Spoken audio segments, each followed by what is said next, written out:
Well, welcome everyone. It's election season again, and this time around, we've got a brand new pilot program going called Clean Elections, also called public financing. Is there another alias, public funding, that you know about?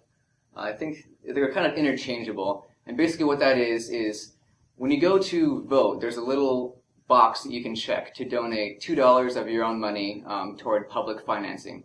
And what this means is there can be candidates that run, and if they select to do public financing, they're not going to be taking any money from outside contributions. Am I getting this right so far? That's right. No private monetary or non-monetary contributions. Right.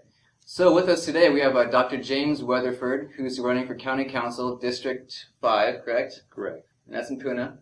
Correct. And my name is Mike Purvis, and we're going to have a little conversation just so we can get to know who these candidates are. This is a really spectacular opportunity for this county and also for the state to see how such a program is going to run. So really appreciate you being on the show. Good. Thank you for the invitation. Yeah.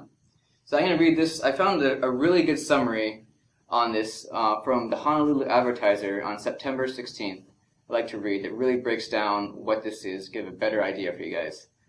So this was written almost exactly a year ago. Next year, the Big Island County Council elections will conduct a first for Hawaii, a publicly funded election. It's a concept that has grown increasingly popular in recent years, and with good reason. It gives candidates who aren't beholden to well-moneyed special interests a fighting chance to compete for public office. The idea is simple. Candidates who collect only small donations from large numbers of individuals in their home districts on authentic grassroots effort can qualify for limited public funds to run their campaigns.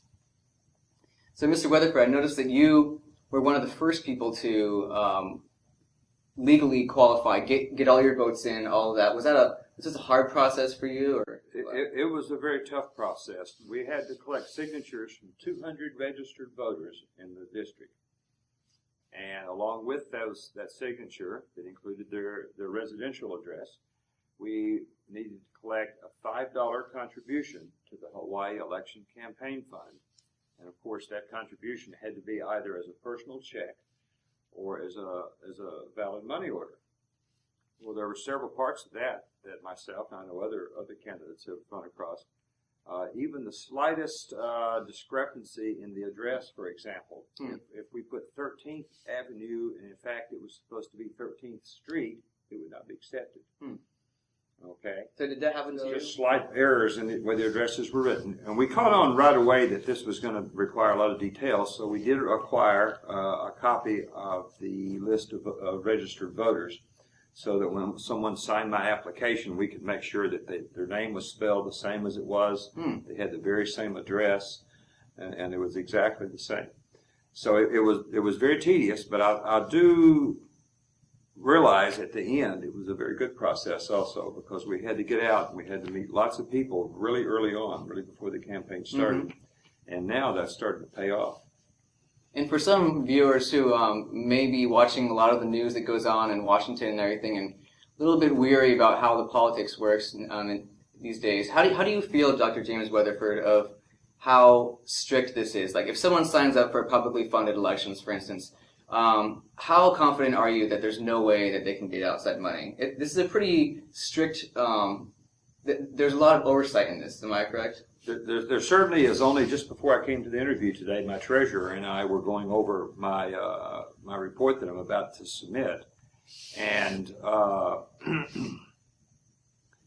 it requires the rules require that I submit my bank statement. I have to have an account separate, a bank account that only deals with my campaign.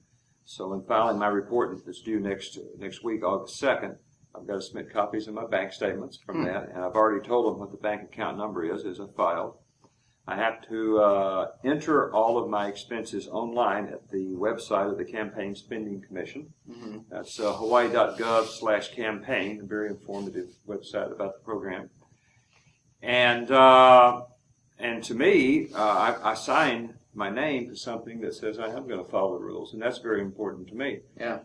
But yeah, it's followed very closely, and I can assure you the Campaign Spending Commission is a very helpful organization, but they they do find candidates who don't follow the rules. Mm-hmm. You know, they'll help you all they can, but they will not hesitate also to slap your wrist and slap it hard if they need to. Great, that's what we want to hear, that's for sure.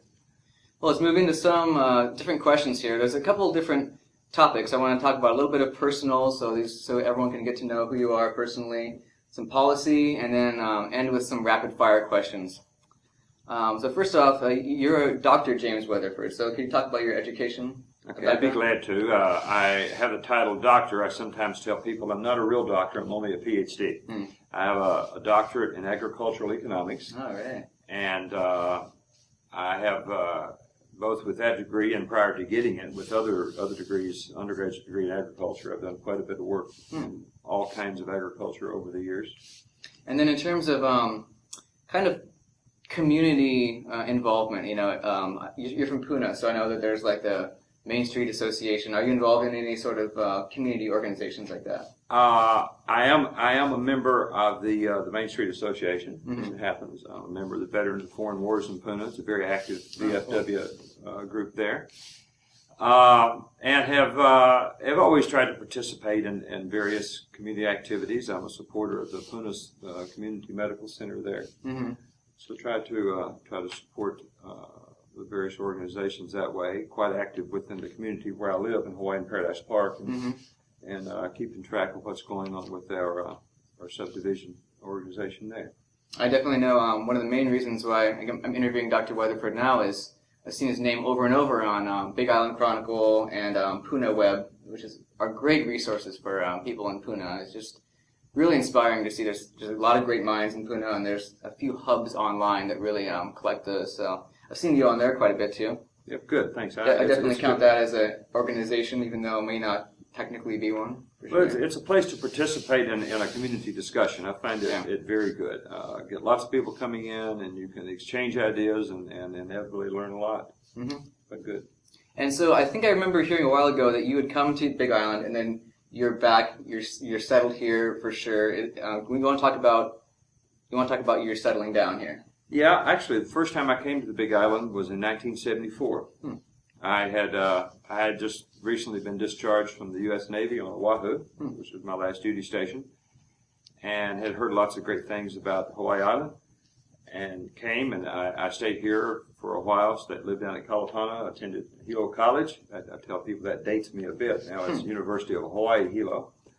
So I saw that it was a place I really loved, and for family reasons, I had to go back home. And ended up finishing my education and getting married, and my wife Elizabeth and I seeing various parts of the world. I was gone for about 2.5 decades, and every day I was gone, I wanted to come back. Is that right? Wow. So, about 10 years ago, we made arrangements so that we could. All right, well, that's great. Let's see. Why politics at this point in time? I mean, you got your degree in agricultural economics. So what's the deal with politics? Were people kind of pushing you into that? Did you just find yourself naturally falling into place? Or? Well, my educational background does include a second major in political science. Oh, right. And so I've been active in various ways in public policy and politics for quite a while. In fact, my wife met as a result of me being a member of the Young Democrats. Is that right? Yeah, many years ago, and she was a national campaign staffer for the Jimmy Carter campaign in 1976 when we met. So it goes back in the family there. All right. And I have worked in various jobs over the years in policy analysis, which is part of what agricultural economics is. In fact, that's my area especially within agricultural economics is rural development policy. So I've certainly had an interest in what various parts of government do and how it operates, and have been involved there. I have been involved in a number of issues here on the island. I did work at the county council as a staff member a few years ago for a while, and had previous to that and at other place worked within state government in a policy area, in the legislative area. So quite a bit of knowledge there. And why politics now? I felt like that the voters in the District 5 needed an option.